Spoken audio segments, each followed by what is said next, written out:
रात में घर में घुस रहे हैं, 5 घंटे की नींद पूरी कर रहे हैं, फिर उठ के निकल रहे हैं, जद्दोजहद कर रहे हैं बेटी के लिए। लेकिन मैंने मेहनत की तो अल्लाह ने मुझे उसका सिला भी बहुत दिया। तो आप लोग को ये सब चीज़ें आइडिया हो जाएगा मेरी तस्वीरें देख के। आप लोग जब ये देखेंगे ना कि मैंने यहाँ से लेके यहाँ तक का सफ़र तय किस तरह किया, तो थोड़ी सी ना मैं आपको दिखा देती हूँ अपनी तस्वीरें। अभी सब यहाँ चल रही होंगी आप आहिस्ता आहिस्ता, तो ये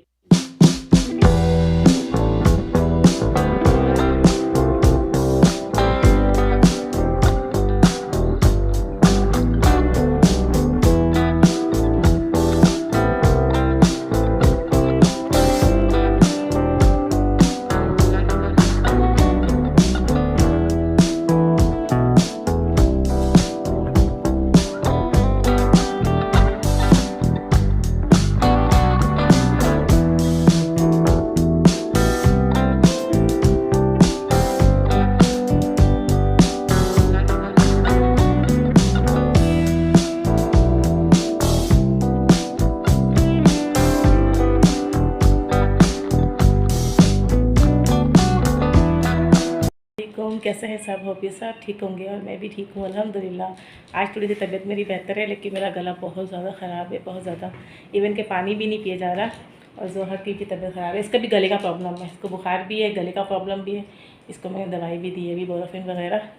और मैं तो एक मिनट गिरा नहीं बेटा। और मैं तो दवाइयाँ खा खा के ना, मेरा तो पूरा हलक कावा हो गया दवाइयाँ खा खा कर, सारी दवाइयाँ। अब मैं दवाई से जितना भागती हूँ ना, मुझे इतनी दवाइयाँ खानी पड़ रही हैं। और अभी देखिए मैंने पूरा घर भी साफ़ कर लिया है, क्योंकि जब औरतें गला बेहतर लग रहा है। अरे आपको फ्राइज़ बना के दूँ? लंच बना के दूँ? अच्छा मैं देती हूँ। और मैंने पूरी सफाई भी कर ली है, जैसे तैसे हिम्मत पड़ के सफाई कर ली, क्योंकि 3 दिन से मैंने सफाई नहीं की थी। और इतना मेरा घर जो है, मम्मा को बैठने दो, इतना मेरा घर गंदा हो रहा था ना मैं। और एक तो मैं बीमार, ऊपर से मैं सोच रही हूँ अल्लाह पूरा घर गंदा पड़ा है, सफाई भी नहीं हुई। तो जब औरतें बीमार हो जाती हैं तो घर ना आपका पूरा ऐसे ऊपर नीचे हो जाता है सारा। अभी किचन का हाल ऐसा, बर्तन तो मैं धो रही है, लेकिन सारी सफाइयाँ डीप क्लीनिंग भी करनी है, वो मैंने अभी तक नहीं की। जी बेटे, अभी मैं जा रही हूँ, जोहा का लंच बनाती हूँ, जोहा के लिए कुछ खाने के लिए बनाती हूँ। और इंशाल्लाह आज मैं आपको बताऊँगी कि मैं अपनी ज़िंदगी में मैंने कैसे सर्वाइव किया और मैंने 7 साल कैसे गुजारे। जल्दी जल्दी से आप बनाते हैं फटाफट से नाश्ता। और अभी तक जिसने मेरे न्यू चैनल को सब्सक्राइब नहीं किया ना, कुकिंग के चैनल को जल्दी सब्सक्राइब कर लें, ठीक है जी। चलते हैं मेरे किचन की तरफ।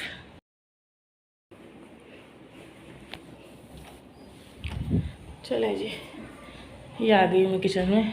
मैंने रात में ना बर्तन धो के रख दिए थे बड़ी हिम्मत पकड़ के, तो मैंने कहा सूख जाएंगे तो सुबह में इनको ऊपर रख दूँगी।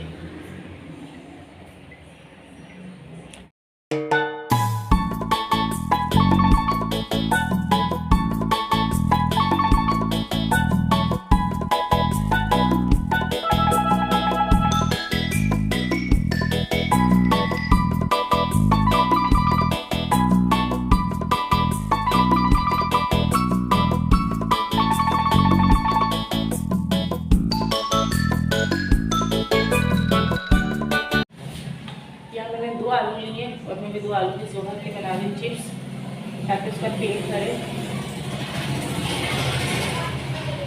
ये देखिए इस तरह से ना मैं मोटे मोटे थोड़े काटूंगी, ताकि ना थोड़े कड़क ना हो, थोड़े मुलायम मुलायम रहे जोहर के लिए। ये देखिए इस तरह से मैं बारीक बारीक काट रही हूँ। और इनके हस्बैंड आ गए। जोहा देखिए पापा आ गए बेटा। हाँ गेट खोलिए।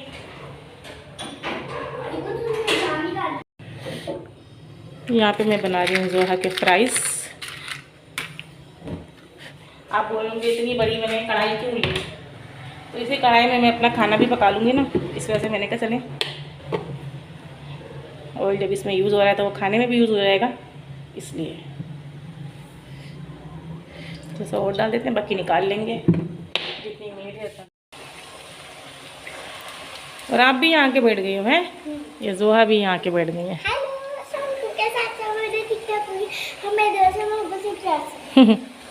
चलो ये आपके फ्राइज़ बन रहे हैं यहाँ पे। फ्रेंच फ्राइज़ बना रही हूँ अपने बेटे के लिए, फ्रेंच फ्राइज़। हाँ मायो डाल दूँगी, मायो और केचप दोनों डाल दूँगी। ये मुझे अच्छा लगता है। ये बन गए जी जोहा के मेरे फ्राइज़। साथ में मैं इसको केचप और थोड़ा सा मायोनीज डाल दूँगी ना, तो ये खुश होके खा लेगी थोड़ा सा।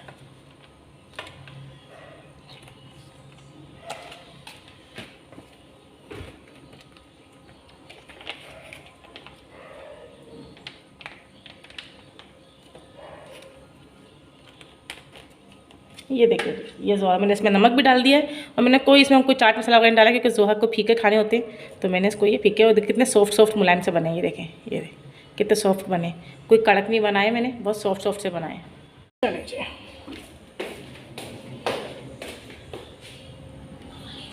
आ जाओ बेटा, उठ जाओ। हाँ हाँ खोल रही बेटा, आप खाओ तो सही, बड़ी बड़ी लाइट खोल दूँ ना। चलो ठीक है, यम। अब यम के खाओ, बिस्मिल्लाह पढ़ो पहले। Very good. चलो फूक मार के खाना, गर्म हो रहा है। अच्छा मेरी जान, अच्छा बना हुआ है, होटल से भी ज़्यादा, होटल से भी अच्छा बना हुआ है। मम्मा का जान, खा लो, चलो खा लो। कुछ फालसे पड़े हुए थे तो हमने कहा फालसे का शरबत बना लेते हैं आज। और ये देखें जोहा कहाँ के बढ़ गई, जहाँ जहाँ मैं काम करती हूँ, जहाँ हुआ वहाँ मेरे पीछे पीछे आ जाती है। देखना होता है, देखना होता है, सीखना होता है ना जोहा को। हाँ, सीखना होता है। हाँ, चले भाई, शरबत बन रहा है हमारा। फालसा यमी यमी का शरबत है।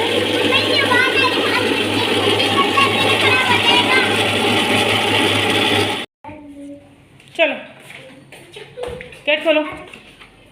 आज मामा चलो, स्वागत है, स्वागत है। जोहा पी रही है फालसे का शरबत जो मैंने बनाया था ना, जोहा को मैंने आता दिया है। जी आपके ऊपर कॉकरोच था भी नहीं, जल्दी नहीं क्या है, ये रहा। अरे छोटा सा पिद्दू सा है, पिद्दू सा। उसके लिए खा लो, रोटी से दूँ, नहीं, बस खाली रोटी से खाओ ना बेटा। चूस के दे।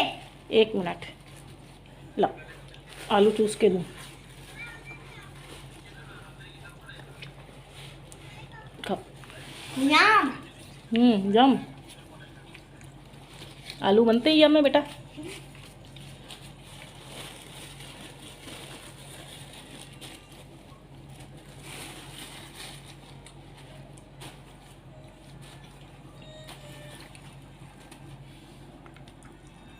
जी मैं आप लोगों को बताती हूँ अपनी लाइफ की स्टोरी कि मैं अपने हस्बैंड से 7 साल क्यों अलग रही थी। तो मैं शॉर्ट स्टोरी सब बता दूँगी, वीडियो को लेंथी नहीं करूँगी।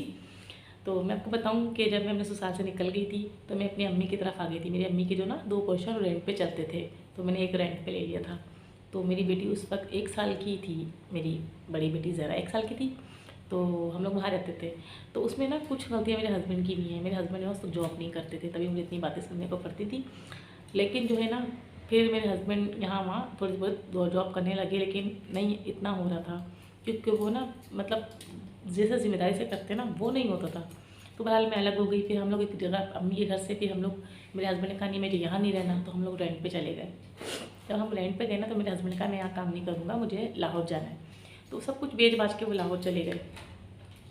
लेकिन ना जब लाहौर में जब गए ना तो रमज़ान पड़े थे पहले, तो मेरे हस्बैंड को 3 महीने हो गए थे गए हुए। तो उन्होंने 3 महीने से मुझे 1 रुपया नहीं भेजा, मेरी छोटी बच्ची का साथ था। मैं आपको कुछ तस्वीरें शेयर करूँगी। वो बर्थडे भी मैंने अकेले मनाई थी अपनी बच्ची की। रमज़ान आ गए, ईद आ गई, मेरे हस्बैंड ने कुछ नहीं भेजा। मैं उनमें कॉल करती तो वो मुझे कहते थे मेरे पास कुछ नहीं है, आप खुद मैनेज करो ये वो ना। तो यहाँ से जो है ना मैंने कहा नहीं, अब इस तरह ज़िंदगी नहीं गुजरेगी, कुछ ना कुछ हमें फैसला करना पड़ेगा। तो फिर मैं उनसे अलग ऐसा हुई कि उनको फिर जिम्मेदारी का एहसास नहीं था, क्योंकि मैं अकेली हूँ, मुझे अकेला छोड़ के गए हैं। एक घर के रेंट का किराया चढ़ रहा है मुझ पर, वो मालिक मुझे आके बातें सुना रहा है। आपको पता है रेंट वाले नहीं है बर्दाश्त करते, उनको आप महीना किराया दें तब वो आपको रहने देती है, वरना आपको कोई रहने नहीं देता। बहरहाल बहुत ऐसी बातें हुई तो ना मैंने कहा नहीं अब इस तरह गुजारा नहीं होगा। फिर मैं अपनी अम्मी के घर आ गई। फिर मेरे हस्बैंड आए तो मैंने कहा मुझे आपके साथ अब नहीं रहना, आप नहीं, क्योंकि आपको कोई जिम्मेदारी का एहसास नहीं है, आपको छोटी बच्ची का एहसास नहीं है, आपको मेरा एहसास नहीं है। तो वहाँ से ना मैंने कहा मैं जॉब करूँगी अब। तो मेरे हस्बैंड को ये पसंद नहीं था मैं जॉब करूँ, लेकिन मुझे जॉब करनी थी। तो वहाँ से हमारी ना इख्तलाफात शुरू हुए, और वहाँ से इख्तलाफात हमारे शुरू हुए। लेकिन जब मैंने पहली जॉब की ना, मैं आपको ये सिर्फ बता रही हूँ, लेकिन ये पूरा प्रोसेस जो है ना 6-7 महीने का था। ये मैंने आपको शॉर्ट बता दिया कि वो जॉब नहीं करते थे परमानेंट, वो ज़िम्मेदार नहीं थे। लेकिन अब अल्हम्दुलिल्लाह वो बहुत ज़िम्मेदार हो गए। अगर वो जैसे आज है ना, अगर वो पहले होते ना तो शायद इतना कुछ नहीं होता। लेकिन चले देर आए दुरुस्त आए, और अब उनको पता है कि अब जिम्मेदारी उनकी ही है, उनको ही उठानी है, कोई नहीं उठाता। शायद वो एज ऐसी थी, हम लोगों ने बहुत छोटी उम्र में शादी की थी, शायद इस वजह से ये भी एक पॉइंट है। लेकिन मैंने कहा जब शादी कर ली, बच्चा हो गया, सब हो गया, अच्छे खासे समझदार हो गए, तो अब तो लेकिन वो कहते हैं ना इंसान को ठोकरी लगने के बाद अकल आती है। तो खैर मैं अलग हो गई, मैं अपनी अम्मी के आ गई। अच्छा उस थोड़ा टाइम का अरसा मैं को बताऊँ, मेरे अब्बू जो है ना रमज़ानों में ना, मैं अकेली होती थी, मेरे अब्बू रमज़ानों में ना मेरे लिए सेहरी लेकर आते थे, मेरे लिए अफ्तार लेके आते थे, क्योंकि मैं जो रोज़ाना अच्छा लगता था, मोहल्ले वाले बातें करते मुझे अच्छा नहीं लगता था। मेरे अब्बू कहते थे नहीं मेरी बेटी भूखी होगी, ये इतना मेरे अब्बू बहुत ख्याल रखते थे मेरा। फिर मैं अब आ गई अपनी अम्मी की तरफ। मैंने कहा अम्मी मैं जॉब करूँगी। उस वक्त मेरी बहनें जो है ना, मेरी 2 बहनों की शादी उस वक्त ही हुई थी। तो मेरी छोटी बहन थी जिसने मेरी बेटी को बहुत अच्छे से रखा था, और मेरी बड़ी बेटी का मुझे पता इसलिए चला क्योंकि मेरी अम्मी थी, अब्बू थे, मेरी बड़ी बहन भी वहीं रहती थी, मेरी छोटी बहन भी थी, सब संभाल लेते थे। तो मुझे पता ही नहीं चला था मेरी बड़ी बेटी कब बड़ी हो गई, मुझे पता नहीं चला। जब मैंने जॉब की ना बाहर, तो मेरे घर वालों ने मुझे बहुत सपोर्ट किया। मतलब सबसे बड़ा सपोर्ट तो ये था कि मेरी जो इतनी बड़ी जिम्मेदारी मेरी बेटी वो उन्होंने अपने पास रखा था कि मैं ईजीली होकर बाहर जॉब करूँ। तो सबसे पहली जॉब मैंने जो की थी ना, मेरे स्पेशल बच्चे होते हैं, आपने देखा होगा स्पेशल बच्चे होते हैं। अच्छा मैं थोड़ा सा अपना यहाँ पे आपको बैकग्राउंड शो कर दूँ कि मेरा जो वो था ना बैकग्राउंड, वो मेरा स्पोर्ट्स से रहा है ज़्यादा, क्योंकि मैं स्पोर्ट्स लवर थी। तो मुझे ना मेरा स्पोर्ट्स से, और मैं माशाल्लाह माशाल्लाह पाकिस्तान की सिल्वर मेडलिस्ट हूँ, तो ये बहुत अच्छी स्किल्स मेरे पास थी। तो मैंने फ़र्स्ट जॉब की 2,500 की, मेरी मुझे स्पेशल बच्चों में जॉब मिली। कोरंगी लांडी 6 पे स्कूल है एक उम्मीद अकेडमी, जो काफ़ी लोग कोरंगी में रहते होंगे वो जानते होंगे। स्पेशल बच्चों के स्कूल हैं, जो स्पेशल बच्चे जो जैसे एबनॉर्मल बच्चे होते हैं ना, वो उनके स्कूल हैं। तो हम लोगों ने ना, मैंने वहाँ पहली जॉब की। यकीन माने मैंने पहली सैलरी भी नहीं उठाई थी वहाँ से। मेरी पहली सैलरी भी आने वाली थी, मेरे अब्बू की उस दिन डेथ हो गई थी जिस दिन मेरी पहली सैलरी आनी थी। मेरे अब्बू की उस दिन डेथ हुई, तो मैंने सैलरी नहीं उठाई थी। तो हम लोग उसमें लग गए थे प्रोसीजर में। मेरे हस्बैंड भी आए थे। मेरे अब्बू मेरे हस्बैंड से बहुत प्यार करते थे, बहुत प्यार करते थे। तो मैंने आए, वो मिल के चले गए, क्योंकि मैं ठान लिया था कि मुझे अपने खुद अपनी एक रिस्पेक्ट बनानी है, मुझे खुद अपने पाँव पे खड़ा होना है, मुझे ये लोगों की बातें नहीं सुननी किसी की भी, मुझे अपनी बेटी को खुद मुझे कमाना है। तो मेरे जो है ना, मैंने काफ़ी लोगों को बोल भी रखा था कि कहीं जॉब मिले तो मुझे बताना, कहीं अच्छी वैकेंसी हो तो मुझे बताना। तो मैंने जब दोबारा स्कूल अपनी अब्बू की डेथ के बाद मैं गई, अपनी सैलरी उठाई, मैंने वहाँ से नेक्स्ट डे मुझे स्कूल जाना था। मुझे ना मेरी एक फ्रेंड की कॉल आई कि किरण ना एक स्कूल में जब वो है धोरा जी में स्कूल था, हनीफ़ा हाजियानी, मुझे अच्छे से नाम याद है, हनीफ़ा हाजियानी स्कूल है धोरा जी पे, ठीक है, थोड़ा इस्लामिक स्कूल है। और आशियाना एक वो है, जैसे बच्चे जो यतीम बच्चे होते हैं ना, जो वहाँ छोड़ देते हैं, वो उनको सपोर्ट करता है, उनके बच्चे भी वहाँ पढ़ते हैं। धोरा जी में हनीफ़ा हाजियानी स्कूल है। मेरी पहली मुझे वहाँ से हो ना, उन्होंने कहा जाके अप्लाई करो।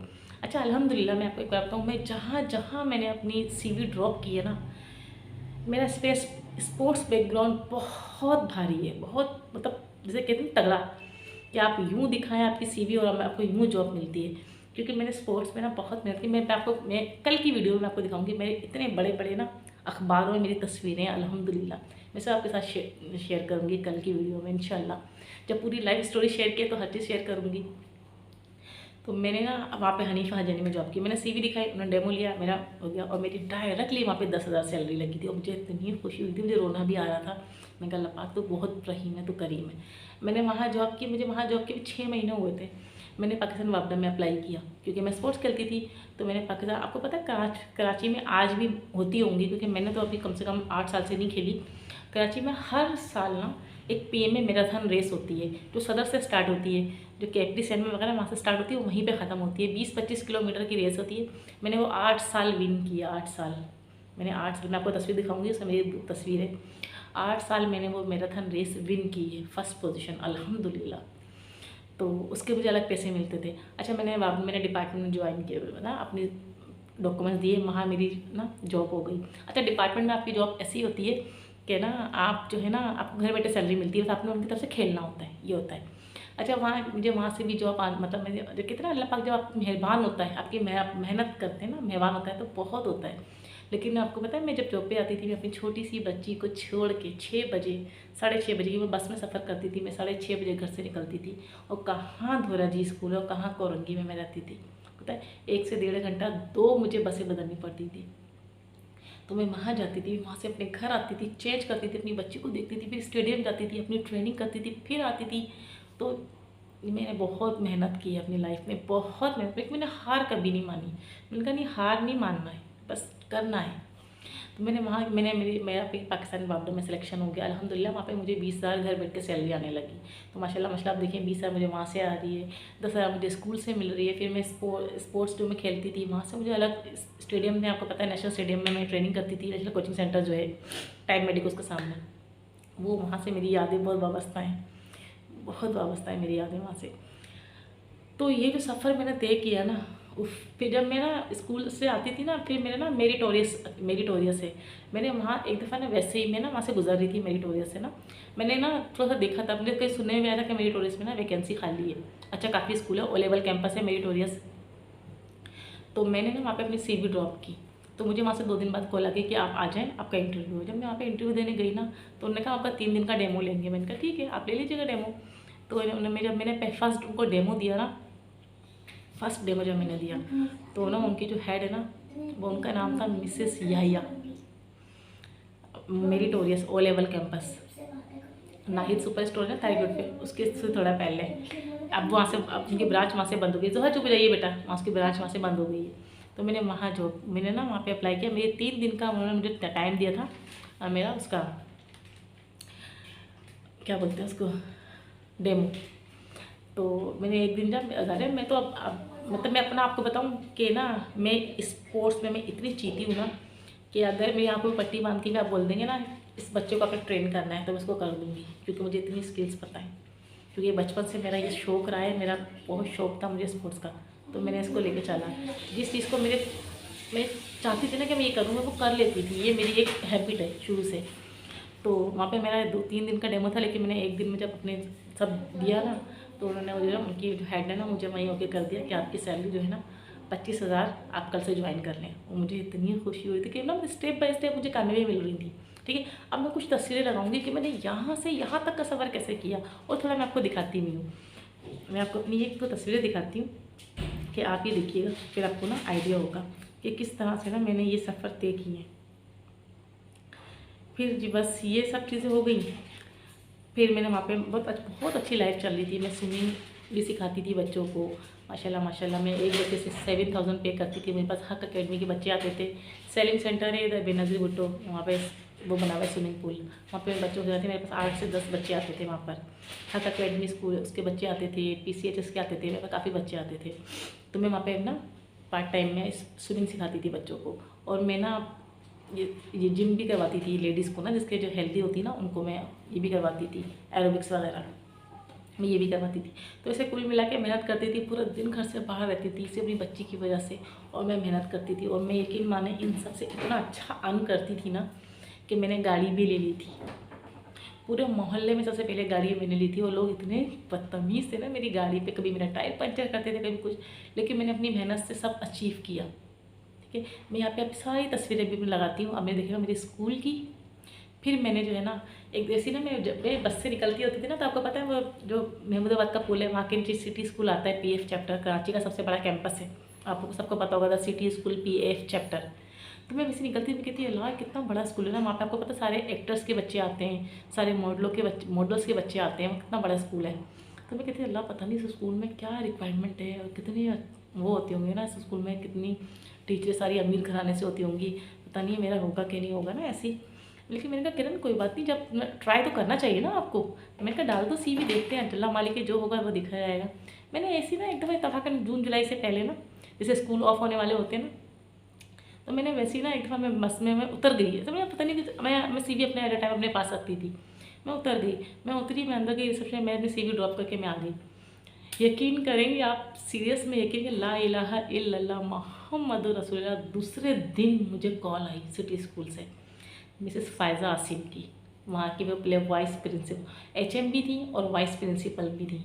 मिस फ़ायज़ा अभी भी वहीं है। अभी बीच में जब मेरी बेटी की डेथ हुई थी, तब वो हमारी हेड थी, फिर वो चली गई थी दूसरे ब्रांच में, फिर वो दोबारा आ गई हैं। तो मुझे मिसेस फ़ायज़ा की कॉल आई कि आपके ना, आप पे CV ड्रॉप की थी SSA में। जी बिल्कुल। तो उन्होंने कहा आपका इंटरव्यू पे आप आ जाइएगा। मैंने कहा, मैं डरी, मैंने कहा वहाँ पे जो ना सबसे ज़्यादा ना मसला हुआ, वहाँ की इंग्लिश आपकी ना बहुत अच्छी होनी चाहिए, और मेरी इंग्लिश इतनी अच्छी नहीं थी। बाकी तो मेरा स्पोर्ट्स से तो मेरा मुझे कोई शिकायत नहीं थी, लेकिन मेरी इंग्लिश थोड़ी सी उस वक्त वीक थी। तो मैंने जाके ना इंटरव्यू दे दिया वहाँ की जो वो थी SM। तो उन्होंने मेरा इंटरव्यू लिया, डेमो लिया, उनको बहुत पसंद आया, बहुत पसंद आया। और उन्होंने जाके मेरी रिपोर्ट बना दी और जाके दे दी। तो फिर जब मेरा लास्ट फाइनल इंटरव्यू हुआ तो, और वहाँ पे जो अब जो वहाँ पे जो प्रिंसिपल है ना वो है अंग्रेज़, मिसेस वो सर साइमन ग्लासन उनका नाम है। अभी जब मैं लास्ट टाइम जब मैंने ऑफ़ किया था तब भी वही थे, अभी भी वही हैं सर साइमन ग्लासन। मैं अभी ना तस्वीर लगा दूँगी उनकी भी।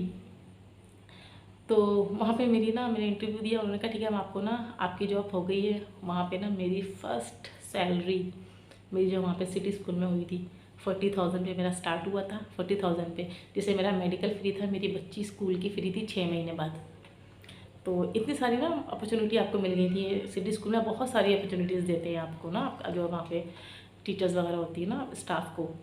तो यकीन माने मैं इतनी खुश, मैंने कहा अल्लाह कितनी करम नवाजिश है तेरी कि मैं जिस जगह मैं हाथ डाल रही हूँ, जिस जगह मैं अप्लाई कर रही हूँ वहाँ मेरा सारे काम हो रहे हैं। शायद इस वजह से कि मेरा बैक सपोर्ट भी मेरी बेटी थी, मेरी जिम्मेदारी थी और मैंने उसको बखूबी निभाया था इस वजह से। तो ये जो यहाँ से लेके यहाँ तक का सफ़र था ना, मुझे परेशानी नहीं हुई। हाँ तकलीफ़ होती थी, थकन भी होती थी, इंसान है इतनी मेहनत कर रहे हैं, सुबह से निकल रहे हैं अंधेरे में और रात में घर में घुस रहे हैं, 5 घंटे की नींद पूरी कर रहे हैं, फिर उठ के निकल रहे हैं, जद्दोजहद कर रहे हैं बेटी के लिए। लेकिन मैंने मेहनत की तो अल्लाह ने मुझे उसका सिला भी बहुत दिया। तो आप लोग को ये सब चीज़ें आइडिया हो जाएगा मेरी तस्वीरें देख के। आप लोग जब ये देखेंगे ना कि मैंने यहाँ से लेके यहाँ तक का सफ़र तय किस तरह किया, तो आप मुझे बताइएगा कि आप ही कि मैंने यहाँ से सफ़र यहाँ तक मुझे कितना डिफ़िकल्टीज़ हुई होगी, कितनी मुझे परेशानी हुई होगी, लेकिन सब मैंने किया क्योंकि मेरा बैक सपोर्ट मेरे माँ बाप थे जिन्होंने मेरी बेटी को संभाला था अल्हम्दुलिल्लाह। तो मैं इजीली सब मैनेज कर पाई। तो ये देखिएगा सब मेरा देख ले आपके सामने, अल्लाह ने आज वो तरक्की भी दी अल्लाह ने। और मुझे जो उसके बीच में अचीवमेंट मिलती रही है ना स्पोर्ट्स की तरफ से, वो भी आपको दिखाऊंगी इंशाल्लाह कल की वीडियो में। सब आपके सामने है मेरी पूरी खुली किताब कि मैं क्या थी अब मैं क्या हूँ अल्हम्दुलिल्लाह। अभी भी मेहनत कर रही हूँ आप लोगों के सामने, अभी भी अचीवमेंट लेने की कोशिश कर रही हूँ। हमेशा मेहनत करो, किसी से जलन नहीं करो, हसद नहीं करो। जो जलेगा, जो हसद करेगा वो कभी कामयाब नहीं होगा, बस ये ध्यान में रखना। हर सबकी खुशी में खुश रहो, अल्लाह आपको भी खुश रखेगा, देखना इंशाअल्लाह। बस ये मेरी बात हमेशा, वो कभी भी किसी भी मोड़ पे आपको अल्लाह पाक इतना दे या अल्लाह पाक आपको इतना दे, कभी भी ना अपने ये जो कॉलर है ना कभी मत चढ़ाना, अल्लाह को पसंद नहीं है ये। हमेशा झुक के, वो कहते हैं ना, मेरे अब्बू कहते थे बेटा थूका हुआ हमेशा मुँह पे गिरता है। तो कभी भी ना 2 रोटी खा लो ज़्यादा, 2 निवाले ज़्यादा खा लो, कभी बड़े बोल ना बोलो, हमेशा सबसे अच्छे से रहो। बस ये थी मेरी लाइफ का फंडा, ये थी मेरी लाइफ की छोटी सी स्टोरी जो कि मैंने इस तरह से की। मेरे स्कूल की जो सिटी स्कूल में जो मेरी सारी अचीवमेंट है वो भी आपके सामने आपने देख ली होंगी। तो बताइएगा आपको मेरी ये जर्नी कैसी लगी। और मैं इस तरह से अपने हस्बैंड से और बीच में रही। अच्छा एक इसमें मैंने एक बहुत इम्पोर्टेंट पॉइंट मिस किया है।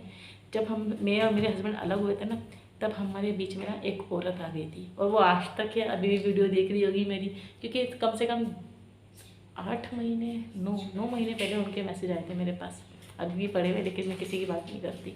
लेकिन सब काम आसान हो गया अल्हम्दुलिल्लाह। चले जी, होप ही आपको पसंद आई होगी। पसंद लाइक कमेंट कर दीजिएगा, अपने दुआ में याद रखिएगा। और जिसने मेरे अभी कुकिंग के चैनल को सब्सक्राइब नहीं कर तो जाए मेरे कुकिंग के चैनल को सब्सक्राइब करें और मुझे कमेंट्स में बताइएगा कि आपकी हमें ये वीडियो चाहिए, वे ये कुकिंग करें, आप ये पकाएं, तो मैं इंशाल्लाह सब आपको दूंगी रेसिपीज़ इंशाल्लाह। मुझे काफ़ी लोगों ने कड़ी पकौड़ा तो मुझे बनाना ही है, क्योंकि मैं बहुत जल्दी हूँ कि मैं कड़ी पकौड़ा बनाऊँगी अपने स्टाइल में और देसी स्टाइल में, ओरिजिनल रेसिपी आप लोग को लाजमी दूँगी। चलिए जी, अपना ख्याल रखिएगा, अल्लाह हाफिज़।